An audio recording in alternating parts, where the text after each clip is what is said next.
to get comfortable. I should have did this before.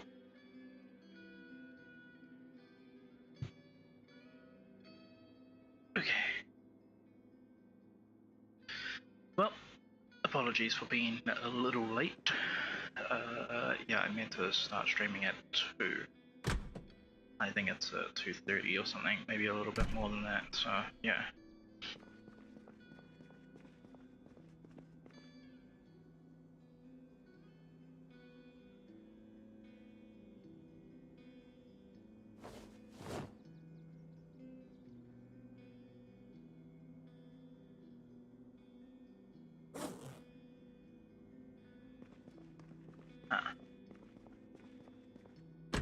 I mean to start playing this earlier so I can have my character read some books before I started the stream and everything. But obviously that didn't happen.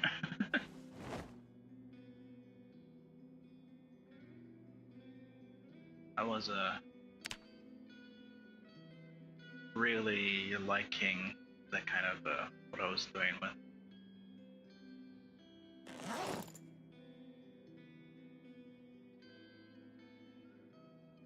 What I was doing with my game making, kind of like theory crafting stuff. I landed on a really good character. I was spitballing, throwing ideas at the wall and everything for a few characters. And usually when I do this, whenever I'm like trying to design characters and everything, I'll just like, I'll get it out there. And how I judge a good character is what I put out there, is it enough to make me want to be like, is it enough to make me want to add more to this character? I actually got a few characters, but yeah, so like I start with something and then I introduce a little bit more, right? And do I want to keep introducing a little bit more? That's kind of like how I settle on what I think is good characters and everything. And then I kind of like play test them a little. I kind of like moral, like where are their morals at? Where are their goals at? Where are their, right, like where is their skill at? Everything. I go through like all these typical kind of things. So one of these characters I really liked because she was equal parts what's it called? Equal parts flawed, simple, really deep, and really skillful as well. It's like it's really nice, and can get someone of like a lot of different colors and tones and textures and all that kind of stuff. Plus, it's really good. Like it's not like those one kind of dimensional characters aren't good. You kind of still need them because there are people like that and everything. And it's good to like cover your bases and everything. But I really like those that can go anywhere, that can give you the feeling that they can go anywhere in like any setting.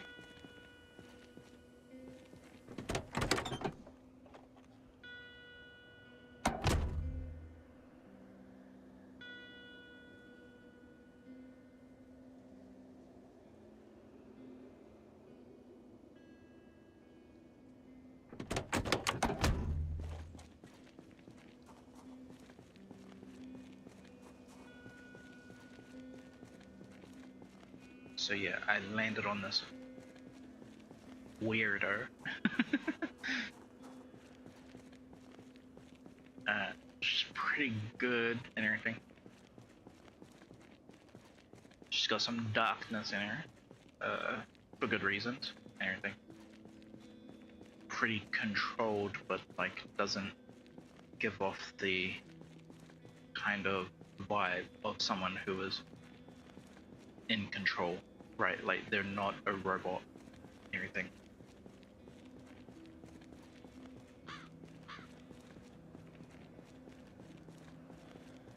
Not to say that you shouldn't have robotic-like characters, people who are very, I don't know, what would you call them? Like low maintenance, really? Like easy to read? Anything like that?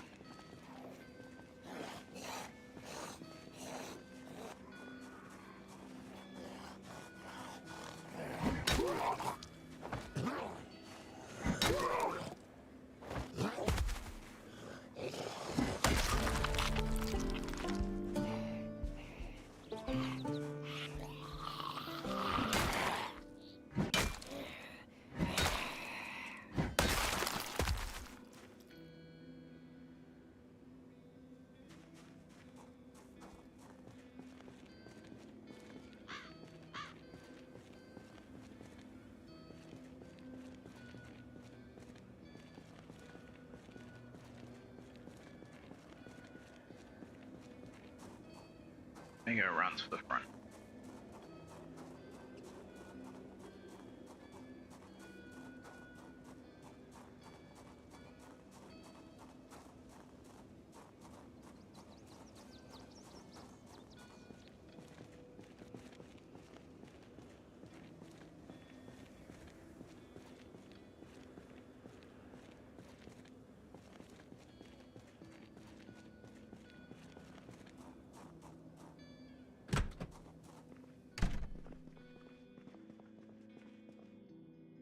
Oh, the other thing that kind of like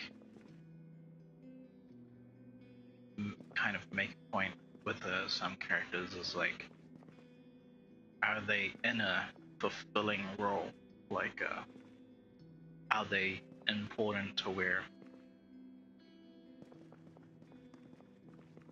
what's it called? Like, you're gonna be going to them, or like, is there like a lot of interactions with them or anything like that? Like, are they core and everything? And yeah, this one that I got, she's not, which is really fucking good.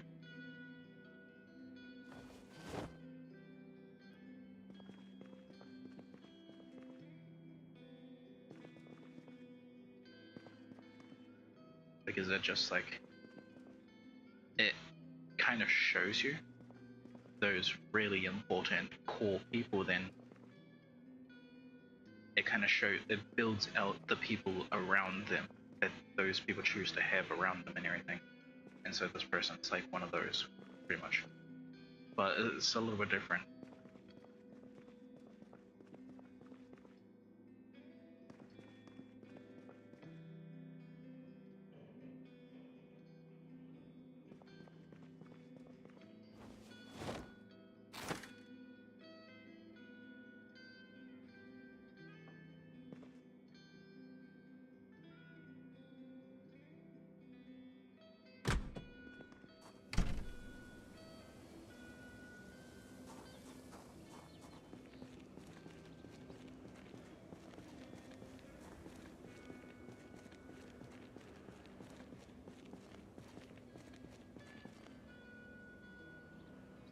Let's go get leather clothes.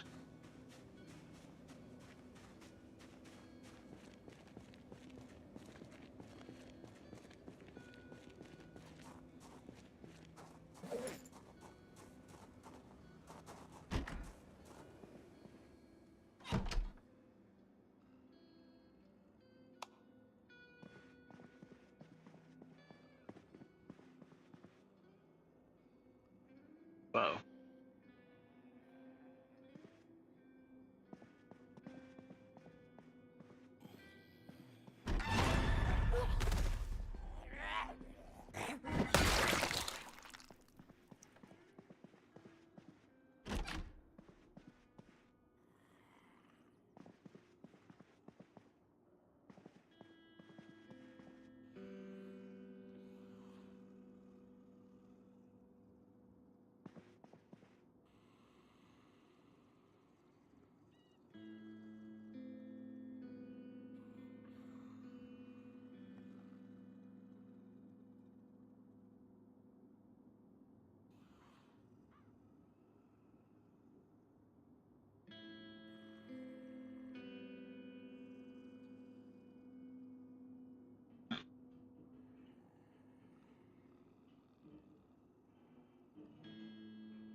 I'm gonna go with this one.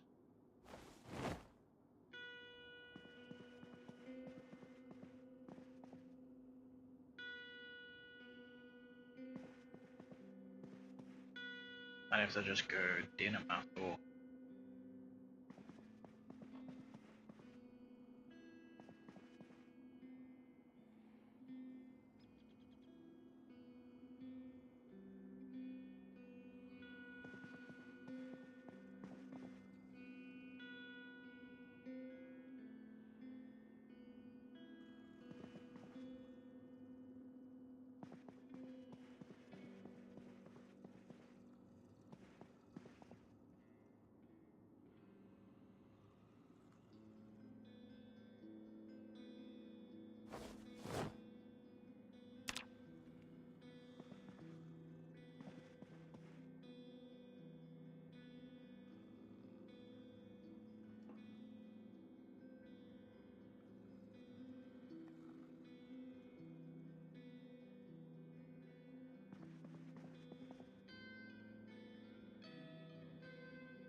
Just double checking.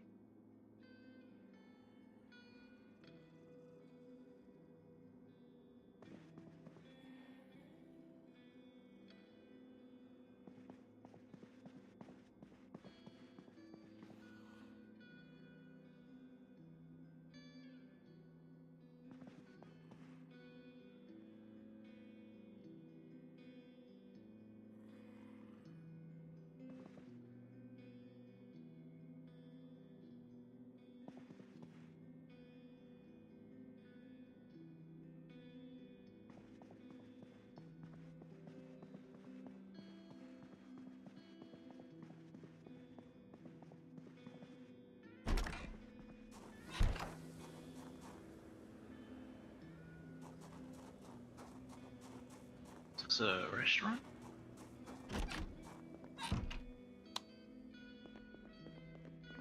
Oh, it is.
Better go to that other restaurant and save all the food there as well.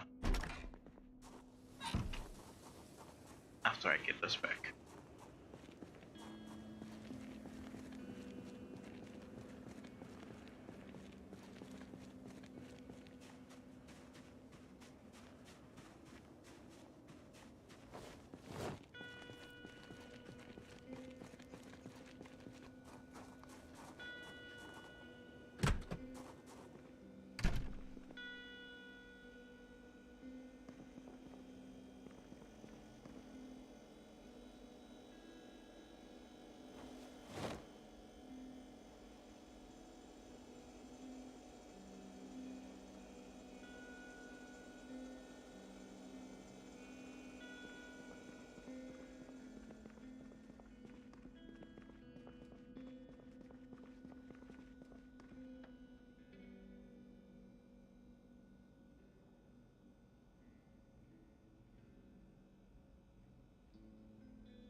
floor pizza.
on their gold watch.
The hell happened to my screen? Is this on, by the way? Okay, it is. Whatever the hell that was. No, I didn't tab out.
I've seen some of the what's it called? The AI versions of Project Zomboid, and it legit looks like a helicopter view of a live leak video of motherfuckers just like getting ran over with cars and everything. People like doing random shootouts and shit. It looked really fucking cool. I kind of wish the game looked like it. Because it looks like so real and everything.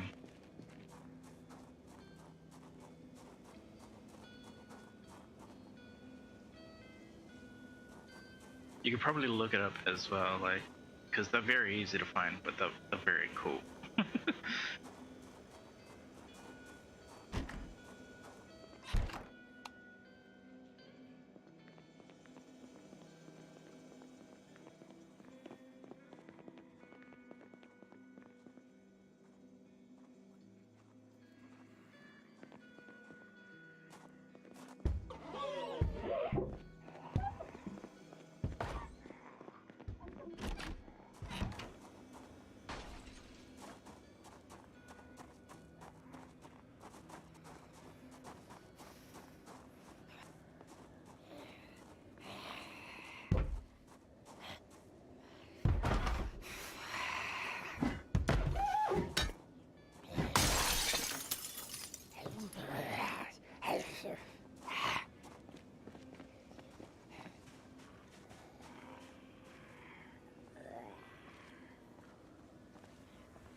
seen something that looked like a Twinkie and now I want a Twinkie.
Shit, there's no door to this?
Nice.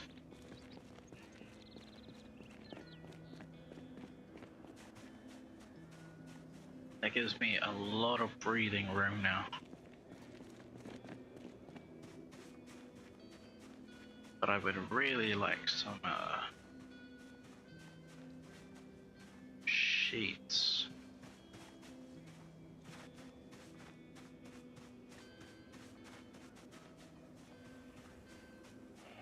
To cover windows still.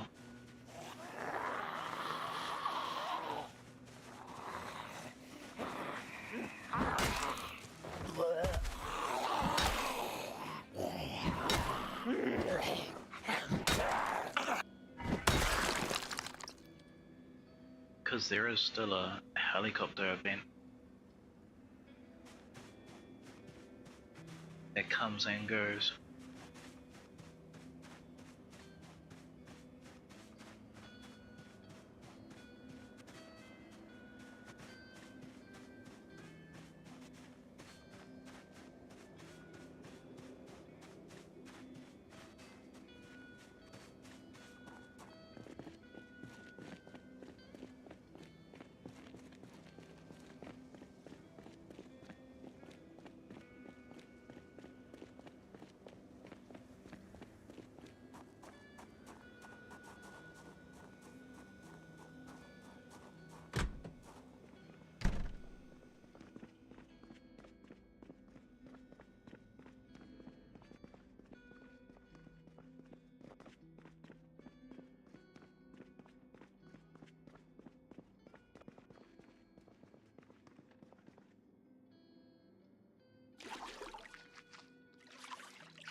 That's right, I still gotta get storage.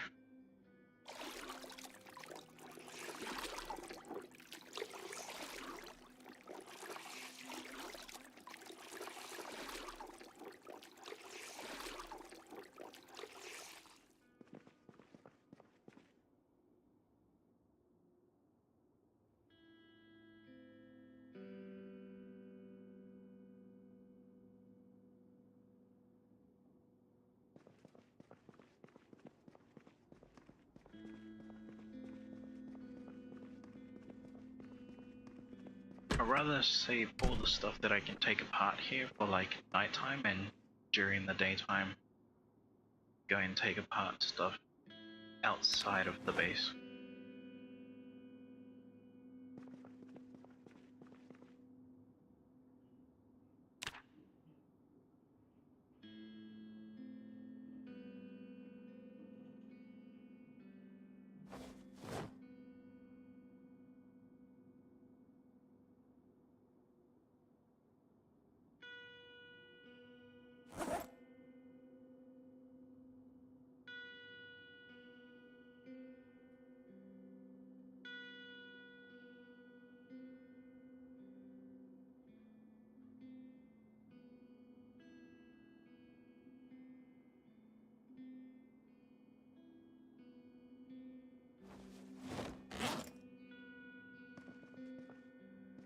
That's right, I gotta get some TVs as well.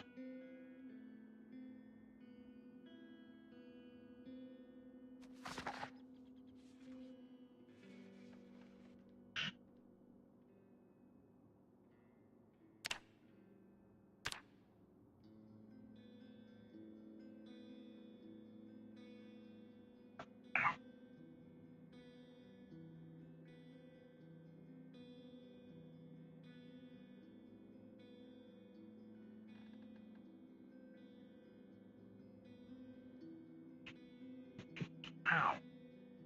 Man, I gotta find my hoodie or something, cause my elbow hurts like fuck.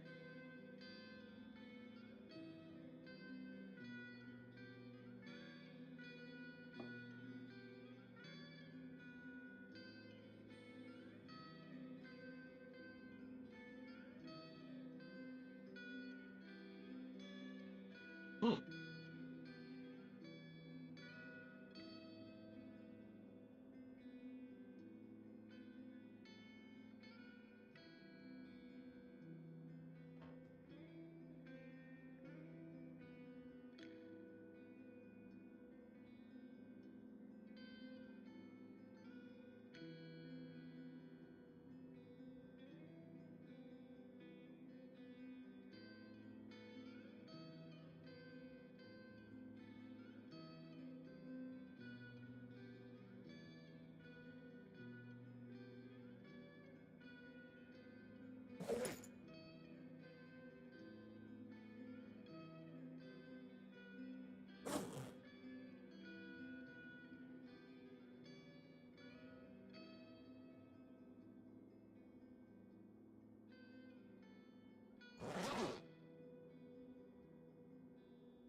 I might as well learn it all.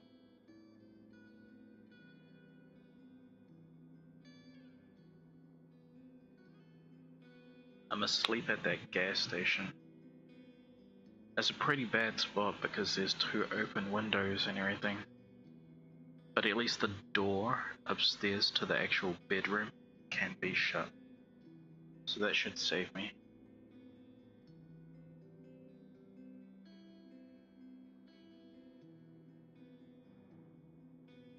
Dude, these crowbars are fucking good.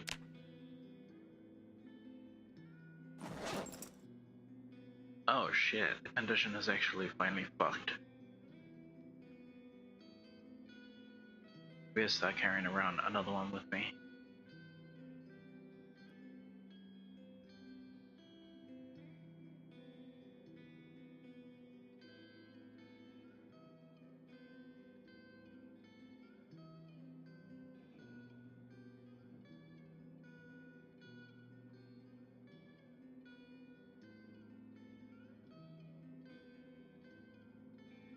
My shirt has 2 holes in it.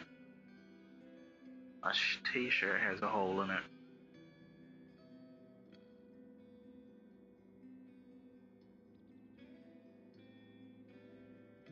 Need to change my upper half.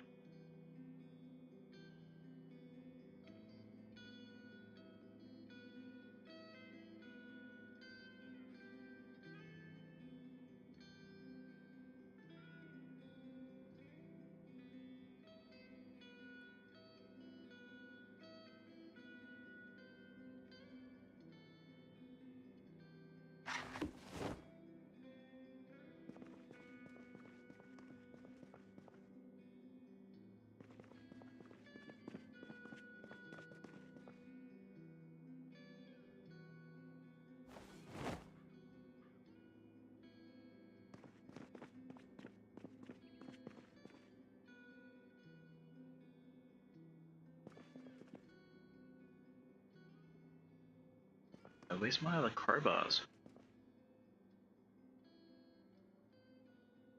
Uh oh.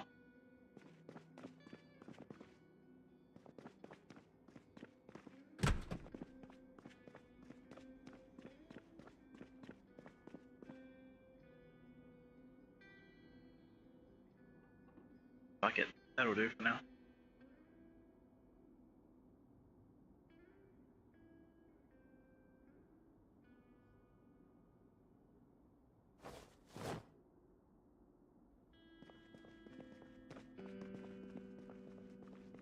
I thought I had a backpack full of crowbars. I must have left it at a house somewhere.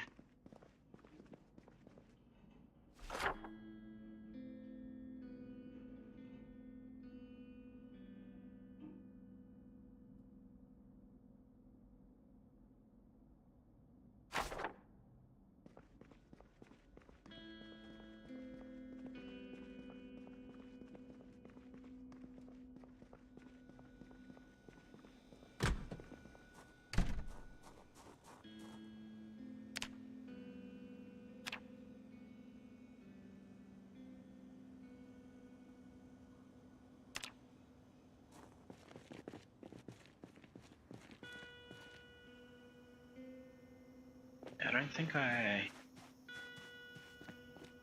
did this place, save the food from this place.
been a couple times where like the size of the groups have only been 4 people. It's supposed to be 10 max.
Motherfucker.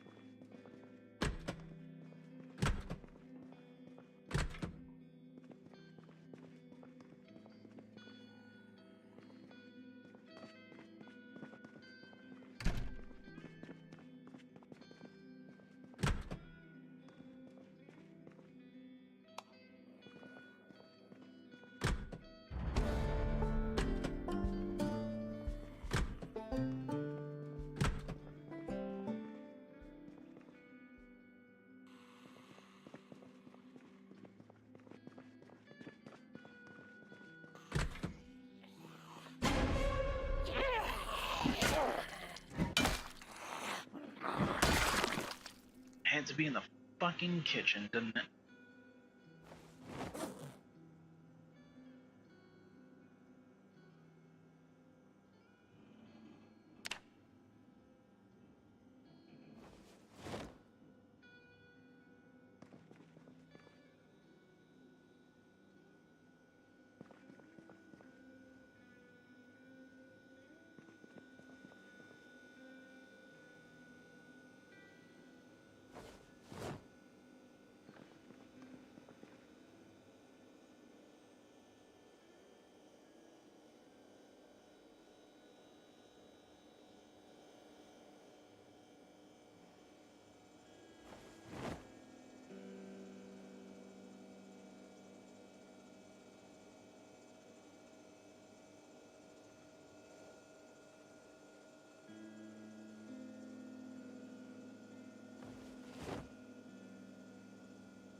have a setup somewhat like this. One of my favorite Chinese food restaurants and everything back in the day. This was like early 2000s. They had this kind of setup, a small setup that was like real private, and it was upstairs. So it's like you kind of book it out for like events or stuff like that. But if you're like me and you love Chinese food, yeah, kinda had a special, what's it called? Like very known at my favorite kind of joint and everything. So I could go up there and I can bring my friends and everything, but yeah. It's pretty dope. It felt like, what do you call it? No, like one of those places where you feel like some badass and everything because you're in some like restricted area and everything. And then there's the other factor is like, you know, you go downstairs and you realize like all the normal people, or like you're normal as well obviously, but like where everyone else is eating and everything, but you're just having you just came from like having a really good time with your friends and shit. Meanwhile, what's it called? Because they had these big windows as well, so you can see all the people like down on the street right below you and everything. It was only 2 stories. Oh, and the other thing was wait, no, I think this was just because it was me. So usually whenever, if I had the money and everything, and if I was in the mood and like gonna be buying a lot of food, right, friends or whatever, it feels like such a boss move when you can make your order and everything, and then say like you're going upstairs, and then they'll be like, okay, we'll bring it to you up there. I was just like, oh yeah, that's dope. Because if it's slow and everything, they will, but like obviously you don't expect it if like there's rush or anything like that. So it'll be like a casual night out and everything. Gonna go to the movies, watch Transformers, something like that, right? But before you go there, you're gonna like have a lot of food and everything, because the fucking food price at the cinema is just trash. So yeah.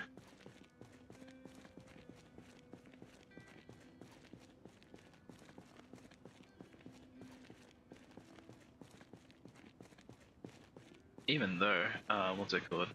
One of my bros from like my old course and everything, he used to work at the cinema in my town and all that kind of stuff, mainly because I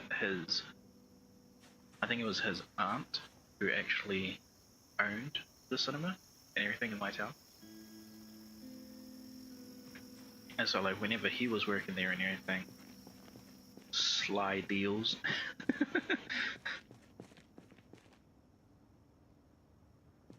Like it was funny as fuck. There was a moment, because one of my friends is like kind of small and everything, so it's like, what's it called?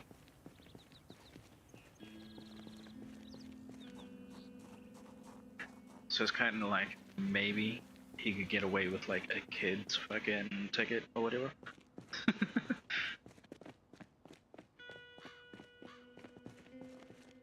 Wait, no, that wasn't the bro, that was a cousin. But I'm assuming he probably did the same thing for like some of the other bros and all that kind of stuff.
Dang nabbit.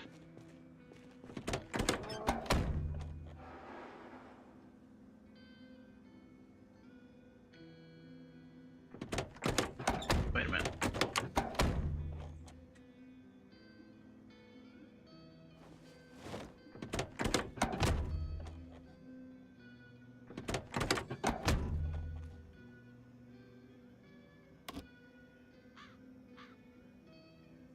Oh, they got the key. Bad engine. Does this key work on any of the other cabs?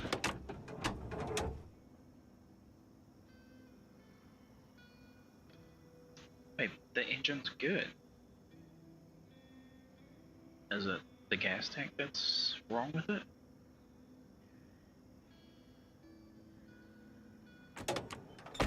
Wait, what's the battery like? I remember it being green in the dash. This is a decent car.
Hell yeah. Oh, but that car's beat up though, I can see it.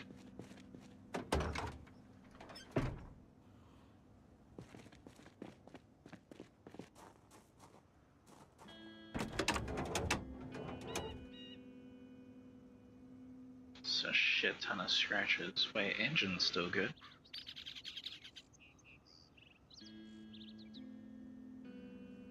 Battery may need a change.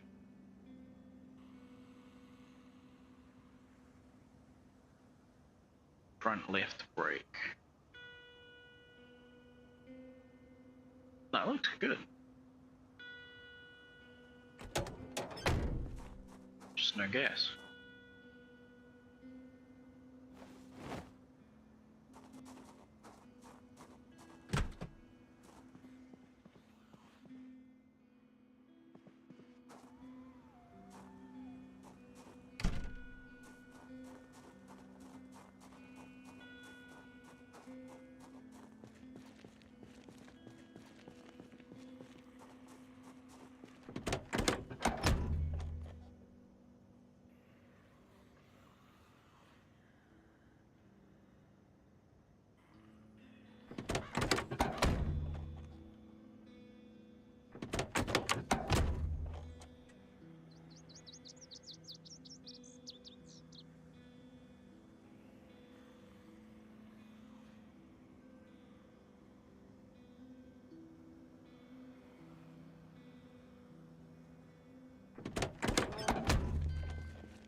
I go collect a book, collect the vehicle one.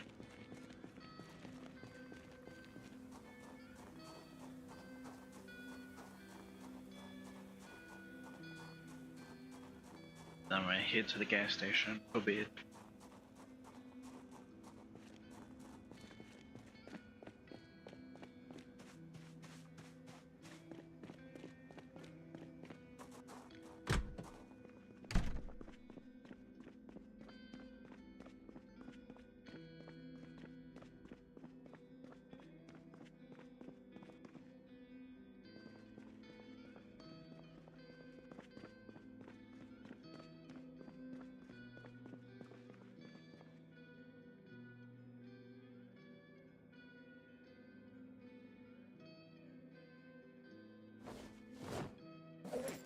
Can I start reading it now?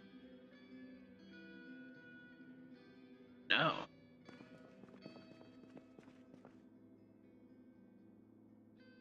Let me go get some toys or something.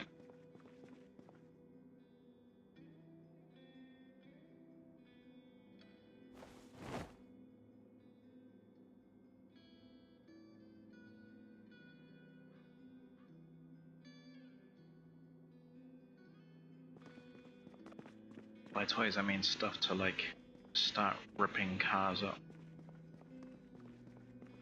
Wrench. Things like that. Car jack.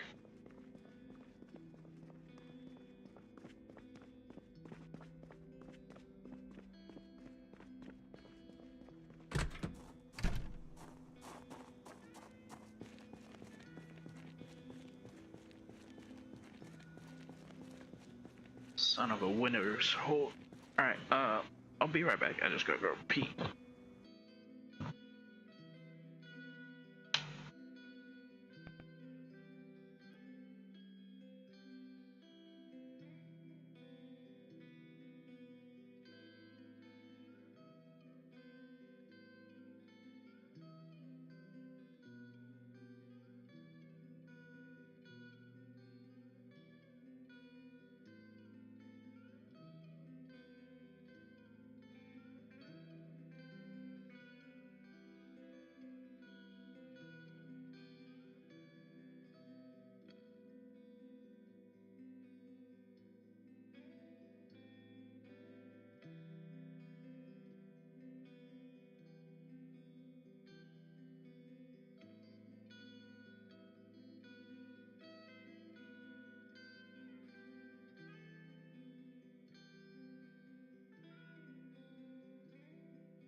Okay.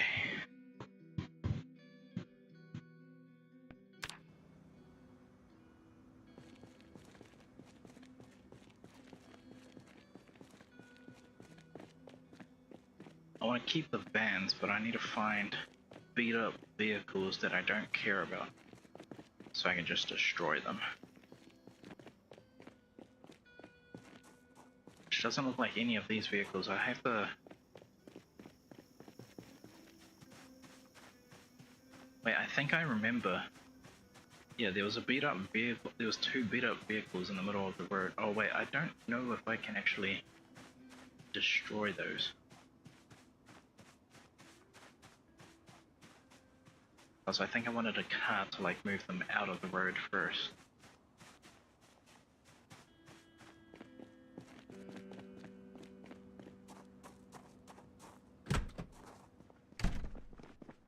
I'm just thinking about the story that I was kind of like writing earlier. I created a piece of lore for a game designing shit, and I found a problem with it. Where it's like, it's good for story, what I've created, but it's not realistic for a game. Like in a story sense, it makes sense. It makes every sense. But in a game, limited by how much characters that I can have on screen at one time, I don't think I can like do it justice and everything. So I don't know how I'm gonna like actually get past this. It's a bit of a hurdle. I don't know if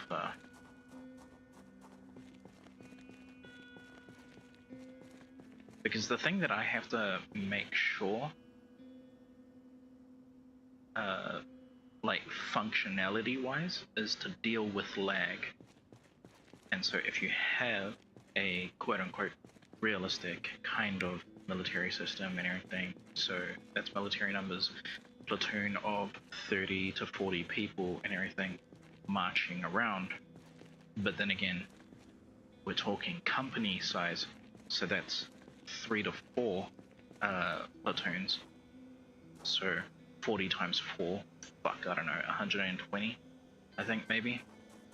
And now the numbers on screen is like, yeah, that doesn't look right. That in lag sense, it looks right in real life, but it doesn't look right for lag. It looks like, yeah, the game is fucked. So I need to figure out kind of like how to keep things safe, grounded,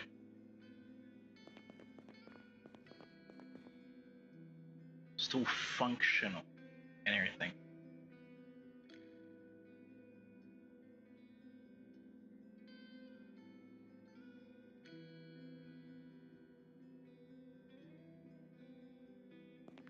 Turning off the light would be a really good idea. Let's get some food first though. My character's hungry apparently.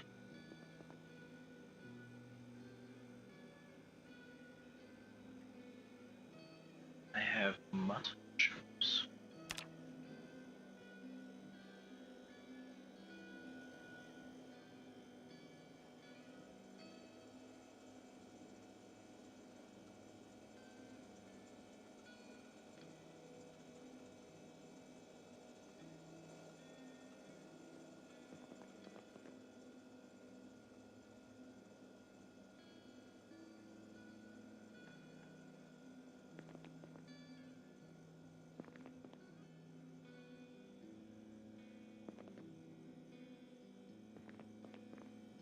Yeah, I forgot something. I was supposed to go get pizza. Everything. I can probably go get it now. It's still early enough. Yeah, fuck it. I'll just go do it now.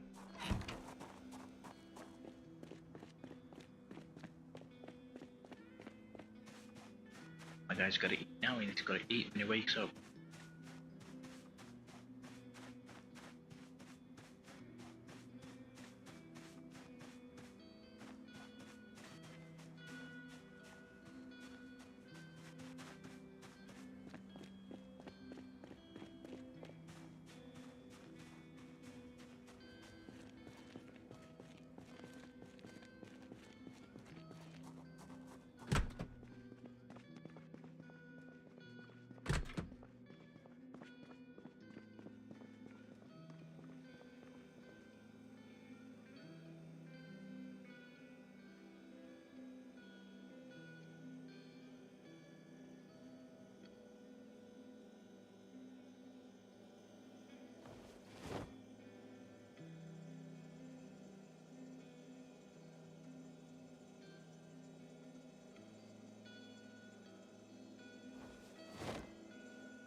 I should do.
See, no other kind of tools for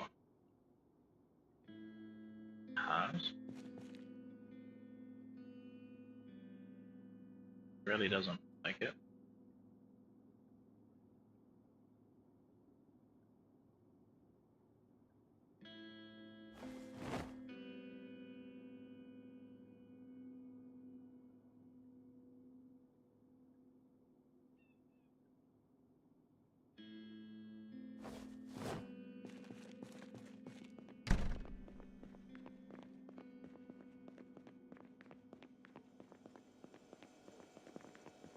Oh, this place doesn't have a bucket.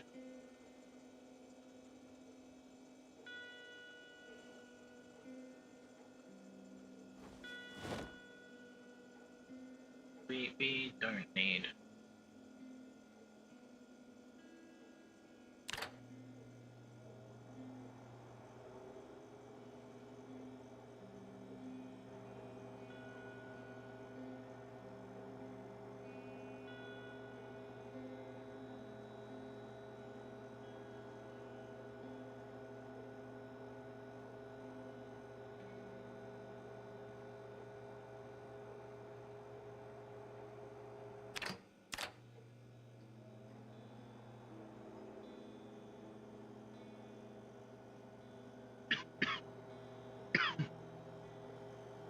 Oh, my character's about to have like nearly 3,000 calories.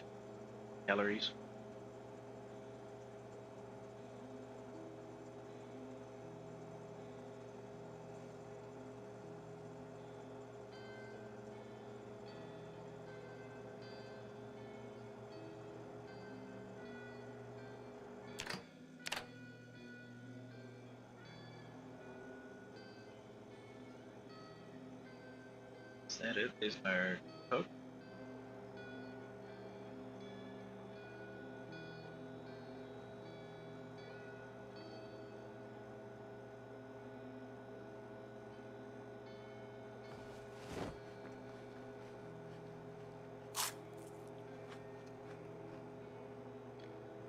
Yes, there isn't.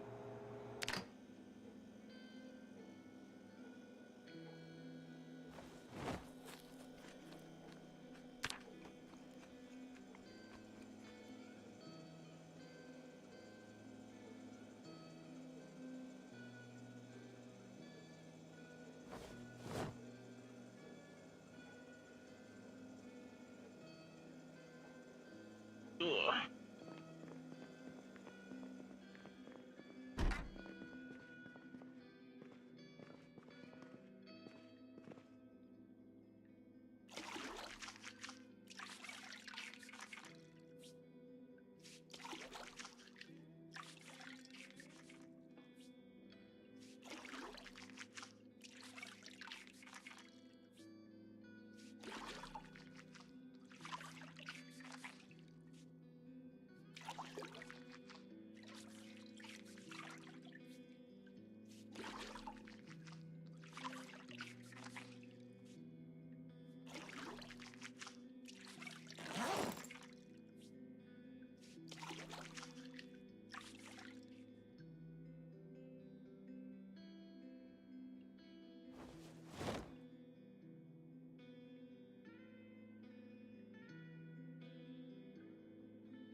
Dang it. I don't have an eraser.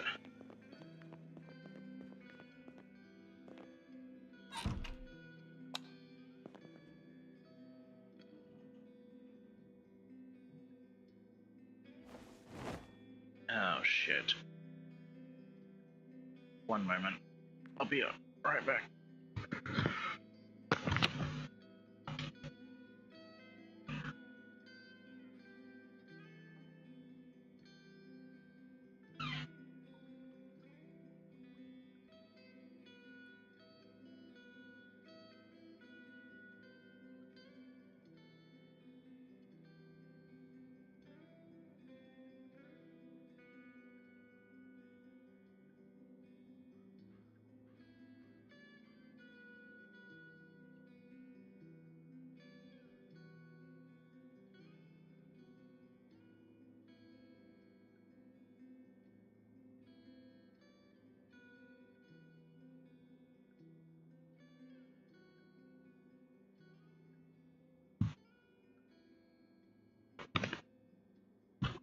Okay. Well, unfortunately, I have food. Ira. Sleep.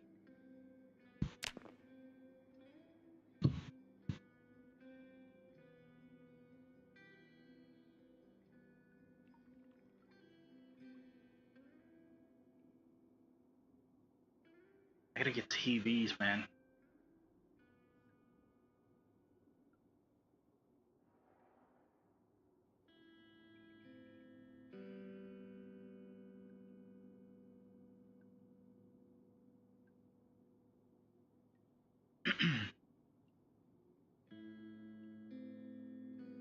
We're probably gonna have to call it there. But before I end stream, I will kind of go through all of the stuff that I did last night, this morning, and everything in regards to like the theory, crafting, and everything. I'll just wait for my character to wake up. It was a decent amount and everything, but I'm also looking at battle screens as well. And I kind of settled on something. It's very rudimentary right now and everything.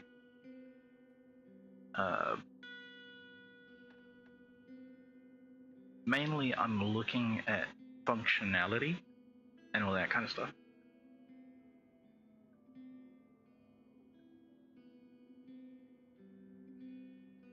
And I'm kind of... The original idea was you could... So like if you weren't starting in the capital, if you were starting in a province or something like that, maybe you start at a town or you start at a village, or you start like on the middle of a journey, like a road journey coming to a province and everything.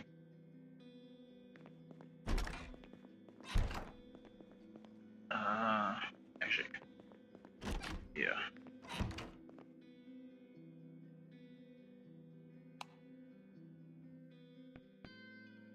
Go to desktop.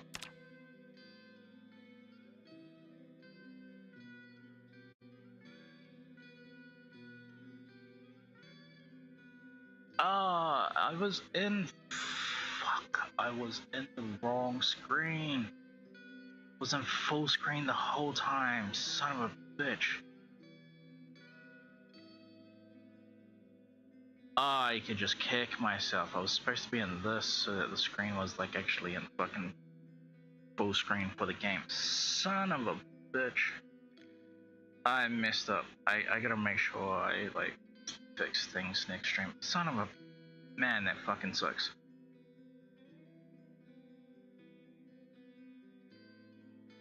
Alright.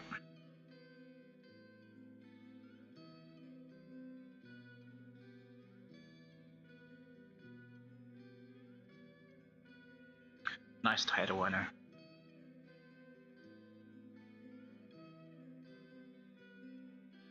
Okay. Oh, I changed something for the... So originally the combat was supposed to be pure Final Fantasy 1 and everything. And then I had an idea where I could change it. And I think it's going to turn out to where it's not going to take that much to implement it, which is a really good thing. down the kind of like header and everything. So it is stat based and everything, like Final Fantasy 1, whatever stats you have and all that kind of stuff. But there's also a dice roll. There's actually 3 dice rolls. The first dice roll is well, it'll do all 3 dice rolls at the same time. And so the first dice, 6-sided dice, that is to represent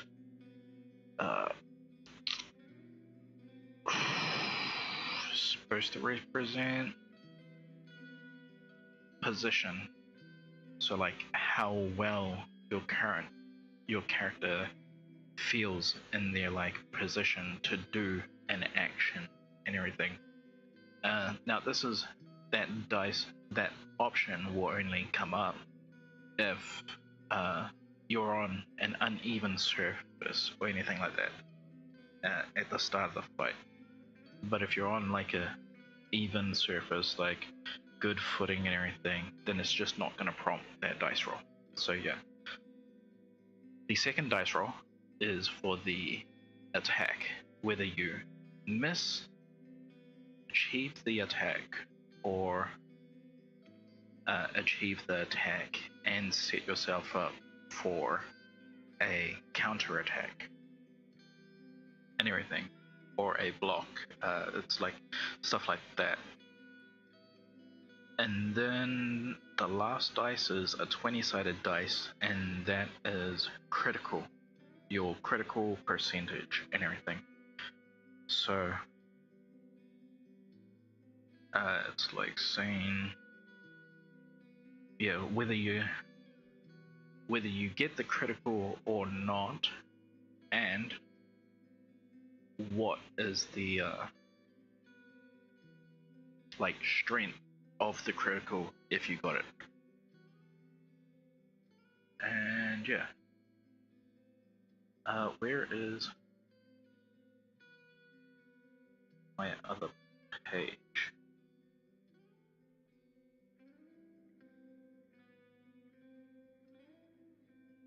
Okay, so yeah, it's just this one screen. Alright, so it's the battle screen.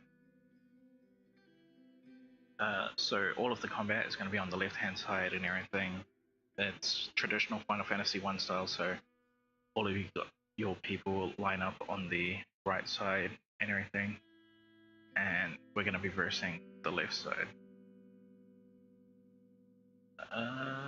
I might switch this around actually. I might have, this is the kind of like menu stuff and everything. It's going to stay up no matter what, so in the battle screen.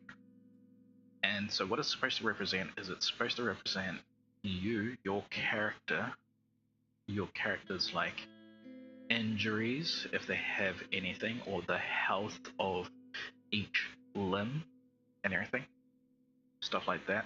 This bottom bar is going to represent your debuffs, the bar above is going to represent your buffs, and yeah, just above that is just going to be the name and everything of the character. So you'll notice that it's split in half and everything. So one is meant for your character, the other is meant for your battle buddy.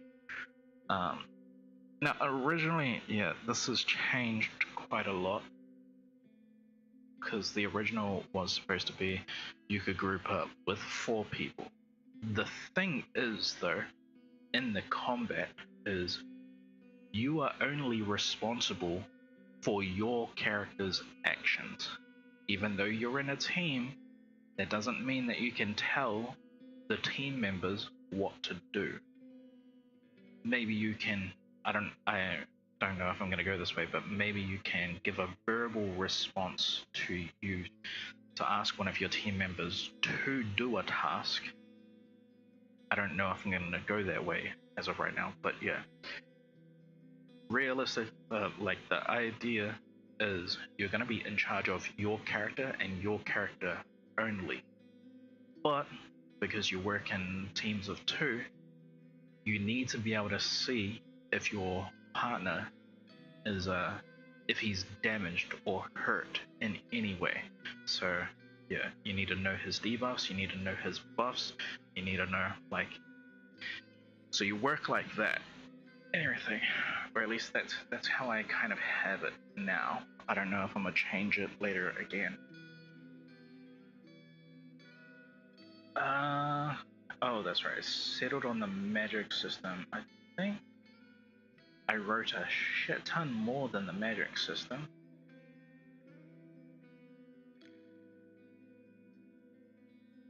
What was that one? Removed res. Okay, it's taken me too far back.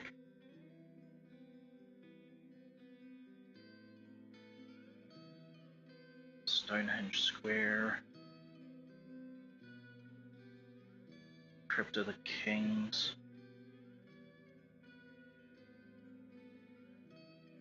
Demon Royalty. Okay, here's where I started last night. So I have Dash Dosai, the owner of Rumor. It's a tavern in the Stonehenge Square. He was a former adventurer. He stopped adventuring when his twin brother died. They were trying to escape. Yeah, you can read it if you can read it. But yeah. And so when I was writing him out, I was like, oh fuck, I have to write out the Adventure Guild ranks and everything. So I wrote them out. It's porcelain, wood, stone, copper, iron, steel, silver, gold, platinum, Kaotica, luminite, nimbus. So it's kind of like in sets of threes. So most useless, obby, porcelain, wood, stone. And then when you go up and everything, when you're kind of dependable, then you're copper, iron, steel. And when you're pretty good, that's when you're silver, gold, platinum. And then when you're on a whole other level, that's when you're getting into like mythic realms and everything, Kaotica, luminite, and nimbus. So those are the ranks. Dash's story continues. So he bought a bar. Turned out he don't know how to run a bar, so he hired someone else to run the bar for him and everything. And all he does is just get drunk every day, pretty much. Maybe he gets into fights and everything, but yeah. So who he gave the bar to was Lauren Namu and everything. I haven't quite figured out her backstory. Like, Dash, I haven't quite figured out his backstory as well, but I can feel he's solid because I wrote about him again and everything. Lauren Namu, like, it's not solid because she's only really mentioned like once. The more I can like write about a character multiple times is when I know like, okay, yeah, this, I can have this person and everything. It needs to like flow freely and like right off the tip of the fucking brain and everything. If I'm gonna keep the character or not. So Dash, yeah, I'm pretty sure gonna keep Dash. Lauren, I don't know. Her daughter, who she hires to also help manage the bar, is a really good character. Luna Namu, military and everything. Probably gonna keep her as well, so I need to figure out a way of how I can keep Lauren. Just because the stories is kind of mixed and everything. Alright, and then we get to the Adventure Guild leader and everything. That is Caleb Blacksong. Pretty good character, probably gonna keep him as well. So he's the highest rank, and I've already written him out with like a lot of faults and everything, but like he's learned from all of those faults. He's very experienced and everything. He went to the point where he's like, I'm bored of this now. Like, give me something else new and exciting. So he was thinking of another kind of pathway for himself. When the former guild leader was like, hey, why don't you just take my position? I'm getting old. So he was like, yeah, sure. Like anything was better than basically just going out, fucking killing whatever, everything. It's just like, he's already done that like so much times. He's the highest fucking rank and everything. It's just like, yeah. So like anything else is pretty much a blessing to him. Pretty good. Probably need to fill him out a bit more. Yeah, like he's very well known in combat and everything. Obviously, you'd have to if you're like the highest rank in adventure and all that kind of stuff. Josh Looney. Okay, this is all three of these: Josh Looney, Nora Ashburn, and Marissa Nightvollen. These are the receptionists for the project's medical center. It's the medical center that's in Stonehenge Square and everything. All of them have pretty decent, colorful stories, but as you can tell, like two of them are filled out more and everything. Even though Nora's not really filled out as much, there's a lot of depth in hers. I feel like I can keep all three. Definitely keep Marissa because yeah, it's just is fucking easy to flow and everything. Her story's kind of like Green Mage, former adventure, Iron Rank and everything, but pretty good with illusions and all that kind of stuff. Someone that's good with illusions is like, that's half of your team if you know how to use them. So set up traps and everything, right? And then just use a little illusion to make the opponents either run away into your trap or make yourself appear not as threatening so that the enemy will engage you falling into the trap and everything. So yeah, so decent like history, adventuring and all that kind of stuff. She's actually gone through another like traumatic experience. There was something that was called undying coins, and these are like resurrections, you know, all that kind of stuff. It's a coin that will resurrect you if you have it at the cost of the coin. And there's a cult that is specifically, they don't like people who hold those coins. They don't like those coins. They don't mind the people, but yeah, those coins they attributed to like absolute blasphemy and everything. So if they know that you have a coin, they're gonna kill you so that you use up the coin. Now, unfortunately, this cult has got things like certain situations where they were wrong. So they killed someone and they actually killed them because they weren't holding an undying coin and everything. So yeah, more interesting things. Like I said, flowed very well, easy. There's still more as well. This was all from last night still, I think. Oh yeah, and then I had to do a mage's rank. I think I started this morning. I had to explain because some of those receptionists are mages and everything, or former mages. I had to kind of like give the mages guild a rank system as well. So I don't know if I'm gonna land on this ranking system, but it's a 1 to 9 rings and everything. And in the old time, you would wear the rings on your hands, but in today's day and age, like things being more modern, you get given a ring, but you don't want others to know like what level of skill you are with like your rings and everything. So you hide where you have your rings. If you're smart, that's what you'll do. Mages, they don't really communicate very well with each other. They don't tell each other, hey, you should hide your rings, right? Because it's kind of like hiding your power level and everything. So no, all the young mages are wearing their rings on their fucking hands. Meanwhile, all of the old mages, you can't see their rings anywhere because they have one in their shoe, one tied around their waist, one tied around their neck, right? Like they have them hidden all over their bodies and all that kind of stuff. Maybe they swallow their ring and everything. Like, they do tricky things with them. the older kind of users and everything. I don't know if I'm going to keep this system.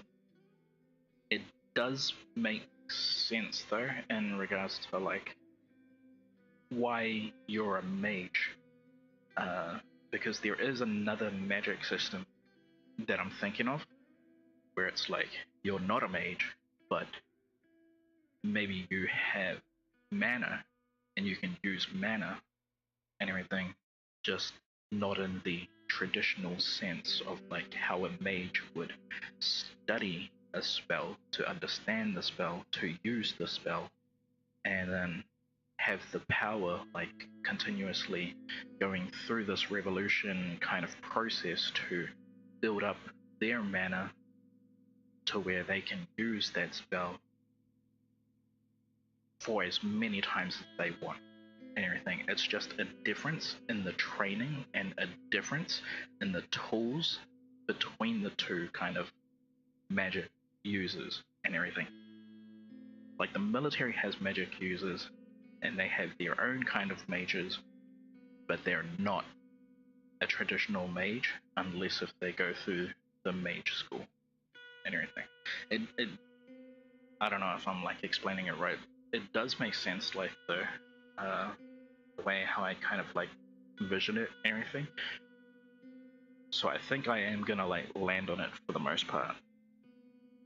If I change something, it'll be changing something slightly. Alright.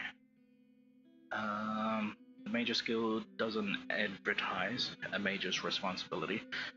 A mage's responsibility is like I said, mages don't really communicate things well to each other. It's more like, here's the book, you read it.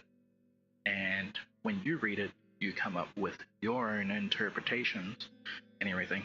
But really, the book is old and they didn't have a sophisticated language as what you do now. So now things are being lost in translation because of the evolution of the language and everything. And because none of the old heads want to tell the young heads, like, really magic is just, it's all on you and everything. Like, your interpretation is like you're taking things a little bit too literally and everything. We're not looking to create robots. We're not looking for what's it called? People who wilt at the most like benign fucking things. You're expected to be presentable, to be knowledgeable, to be curious as well. Like you should be able to figure things out on the fly and everything. I think I make that known in the actual lore and everything, but like none of this is being translated as at all and everything. And then I came across this character, Black Mage Jessica Tab, 9th ring, so she's the highest. She's not the guild leader. She's just a character who's reached the peak of magic, and she just hangs out in the foyer, in like the front door of the Mages Guild and everything. And the reason why is because like when you get so high in magic, you earn a kind of second sight where you can see like the power and everything in people. And it's the same sight that the guild leader uses to judge if you have enough power that they should give you a ring, another ring, so that you can rank up. But like still they have to know if you're responsible and everything as well. By responsible, it just means like what it really means, not the old interpretation, but like the actual intent is you need to be you and everything in like every sense of the word. You're not bending to like what we want you to be. You need to be you and everything. I shouldn't be able to push you, and you shouldn't be able to fall over so easily if I do. Like, it's kind of how it is and everything. But none of, like, again, none of it's translated to the young fellas, to the young and everything. So, yeah. Jessica's story, like, flowed very easily, which is why I think more than likely she's gonna stay. Because it was very easy. I mean, here. This was kind of like first introduction of her. But then there's more of her as well. Oh wait, no, this is, yeah, there's a little bit more. I was still like working in lore and everything, and like how other mages hide shit and everything. Is that the last one? No. Again, like, flowed very easily. I think that's it. It's basically like, yeah. If the guild leader of the Mages Guild was to like die or be out and everything, since Jessica's the only one like of the highest rank, well technically there is another, but they're usually out themselves. Like the reason why she is so special is because she went through the traditional sense of like being a mage. Most mages nowadays, they wait for a task from the guild. They get their task, they do that task, and then they usually hear a whisper. It's like, hey, if you want to rank up faster as a mage, you just need to do more things.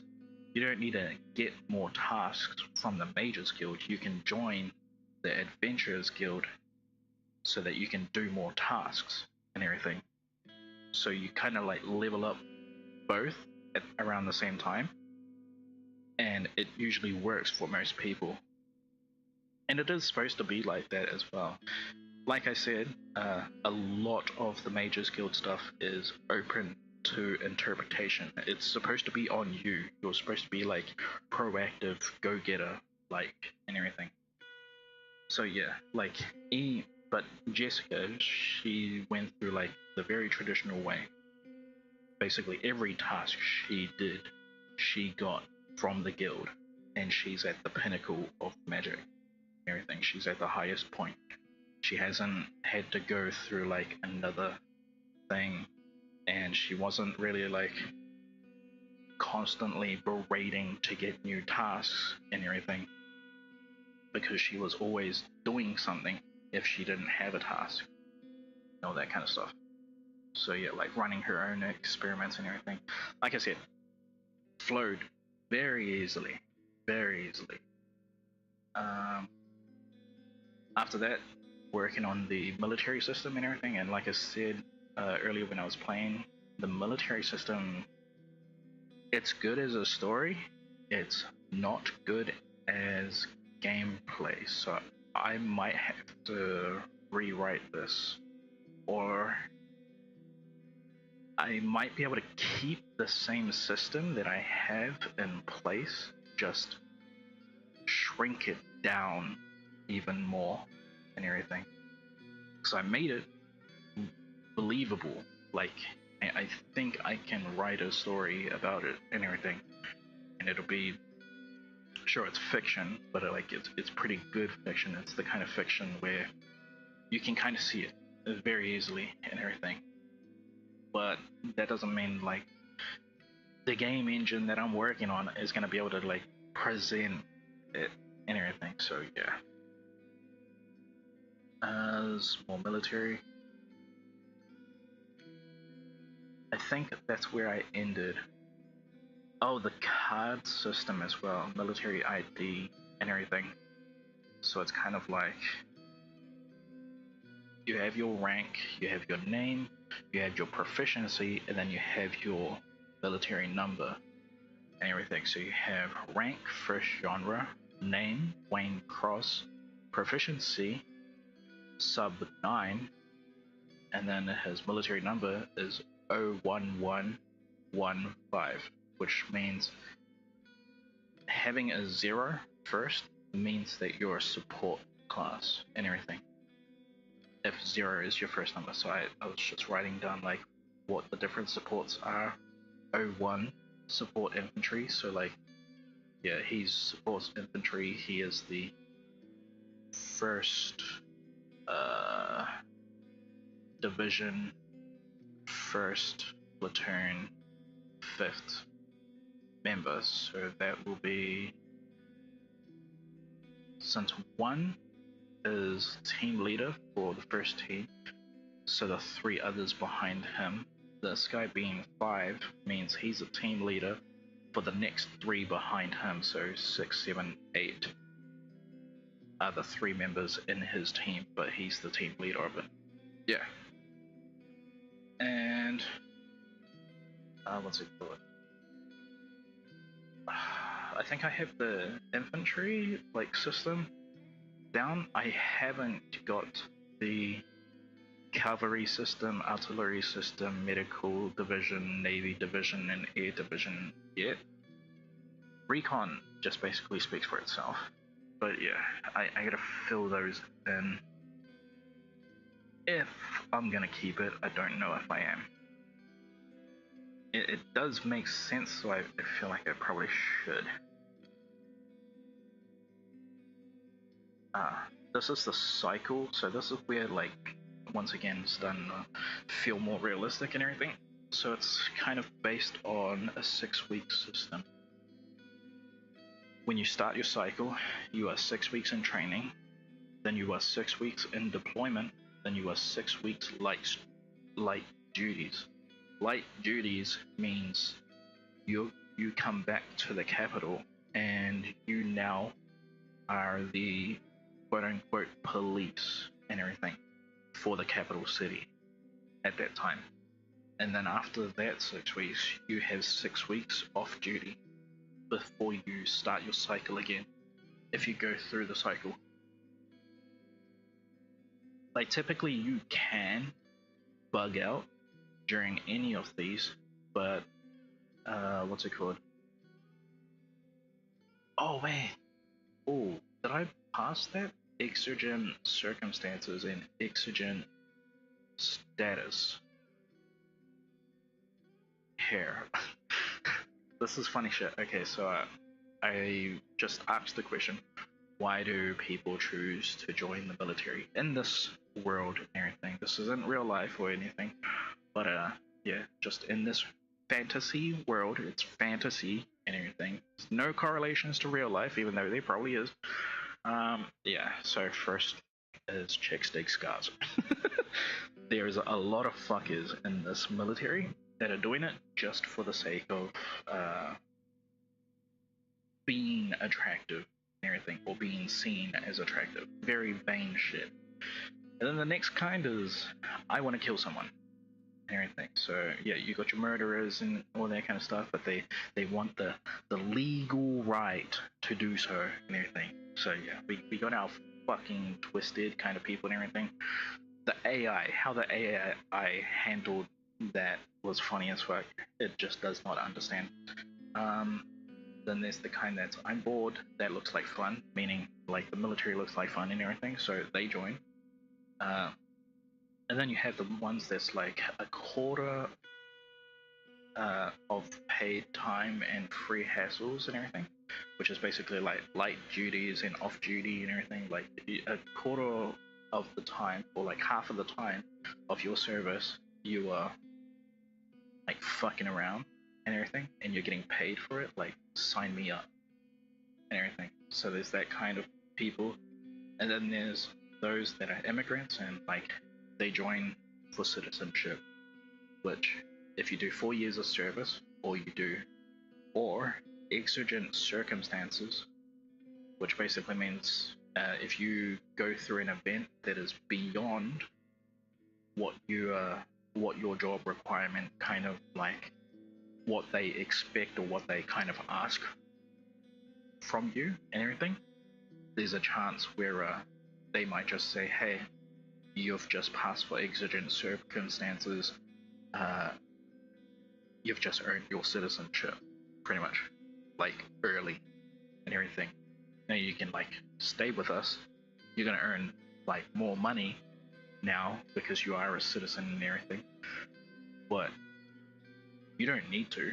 You have your citizenship. If you want to go buy a house, like, you're good if you have the money. Like if you want to transition out. So there's that kind of system.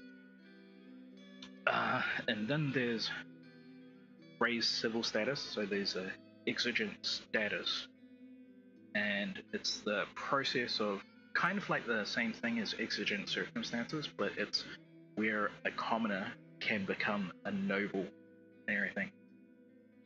I had to add a lot to this, so it's like it's not likely due to gaining favor is pretty hard, like gaining favor with other nobles and everything, right? Because you need to be accepted by nobles if they want to make you a noble and everything.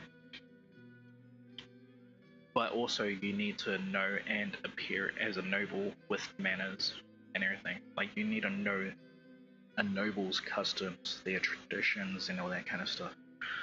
And but if you have the recommendation and you're willing to see through the training, the military will train you in noble etiquette and everything, because the military will get good PR out of it. Like if they have a successful story, hey, we got a guy just last year who raised his civil status through exigent status and everything. And so like that might be a cause for like, you know, the young and impressed and everything kind of people being like, holy shit, I don't need to be a commoner.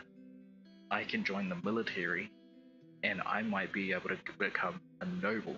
Like that's kind of the thought theory and everything that they want to spread and all that kind of stuff. But really, it's very hard to attain and all that kind of stuff. Yeah.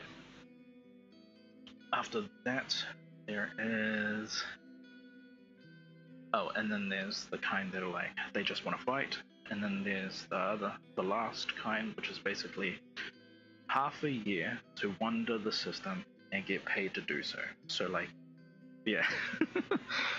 Kind of like the old school way of why most people realistically join the army and everything. They just wanted to go out and see the world and everything, and through the army you could do so by, yeah, like it's all being paid for by someone else and you get paid at the end of it. I think that's where I'm at. Oh, and then the dice roll shit, but yeah, that's for the combat system. That's where I'm at right now. So yeah. Anyway, thank you for watching. That's gonna be it for the stream. There won't be no stream tonight because it's very easy to flow and everything, so I kind of want to like hit more flow if I possibly can. But yeah, that's gonna be it for now. Right now, thank you for watching. I'm out. Peace.